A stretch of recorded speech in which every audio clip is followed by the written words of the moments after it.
Okay, ito na yung part 2 ng video natin mga sir dito sa motor na sumabog yung makina. At aasimbulin na natin. At ito na yung makina niya ngayon mga sir. Bili niya itong mga second hand. Tapos yan. At meron siyang pakilala na bumangga yung motor na pinars out na lang. Na may papel yun mga sir. Tapos yun, pinakat niya na lang yung engine. Kasi magastos naman talaga kapag bumili tayo ng isang set nito. Kabilaan, sigunyal, pati yung block. Kaya simbol na natin to. Ito na yung sigunyal ng mga sir. Tapos to, yung crankcase. Buhay natin. Ayan, gagamitan natin ang butane para may lubog natin yung sigunyal niya.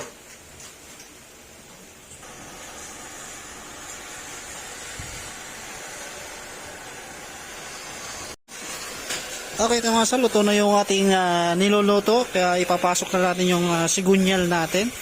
Napaka-importante na ginagamitan natin ang butane para isang salpak mo lang na ganyan. Hindi natin kailangan pang sinsilin para hindi ma-disalign yung ating sigunyal. Tapos syempre palamigin natin bago natin lagyan ng beta gray. Baka mapasok si Kapulong, wala akong insurance. Pogi-pogi na. Palamigin muna natin yan.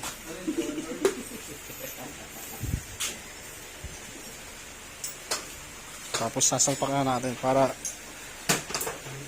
matapos na rin natin to. Okay, ito na mga sir, lagyan ko siya ng beta gray. Pati ito, nilagyan ko din ng manipis na beta gray. At isasalang na natin ito ngayon. Tapos yung dowel, huwag nyo kakalimutan yung dowel kasi napaka-importante yan.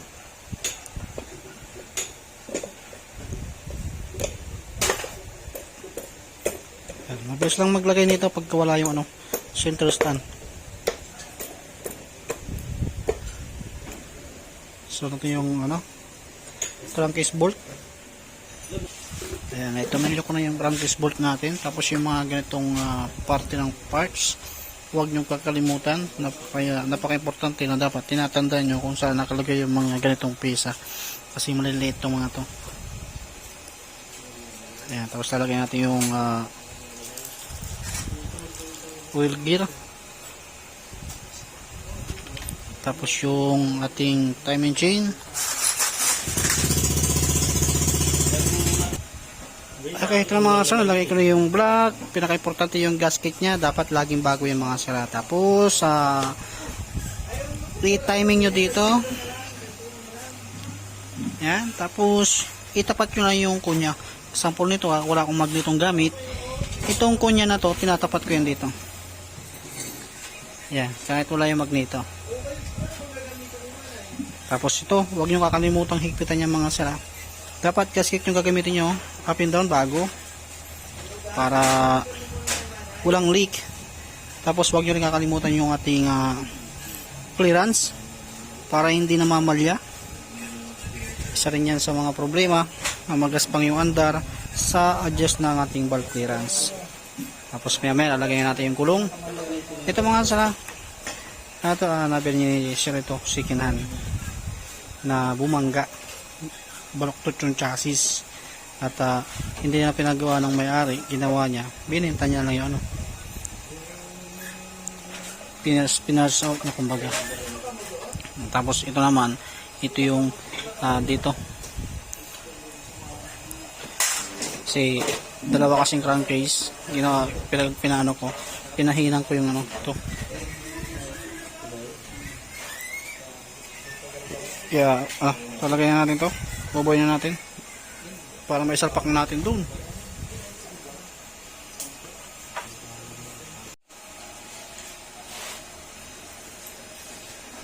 Salpak na natin yung kulong, lalagyan natin yung string arms, tambucho, saka papatayo natin para may lagay natin yung yung CVT, pati na rin yung center spring, yung center stand, yung spring nya lalagyan na rin natin.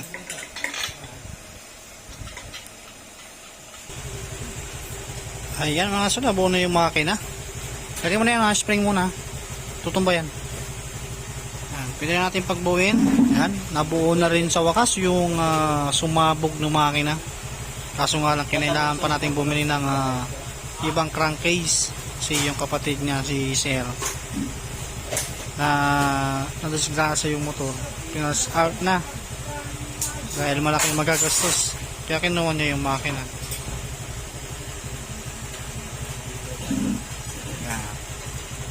Kaya may lalagyan natin yan doon sa chassis. Ito na mga sir, napagsama na natin yung chassis saka yung makina. At ito yung mga pinagpalitan natin. Ito yan.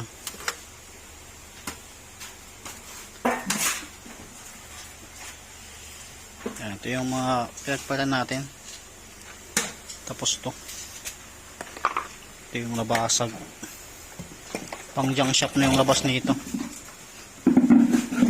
Ayan.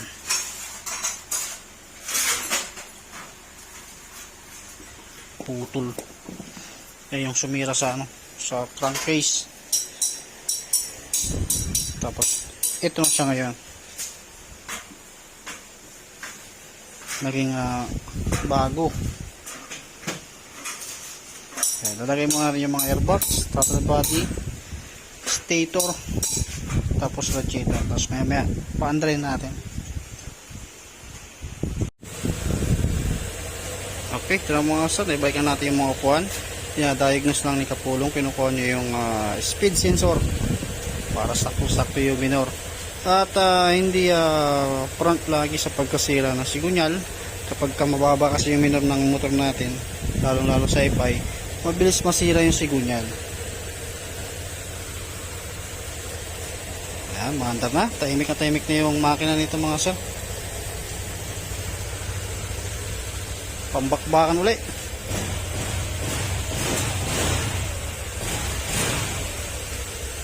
Okay, dito na nagtatapos yung video natin mga sir sa yung sumabog na motor. Yung makina pala. Kondisyon na ulit.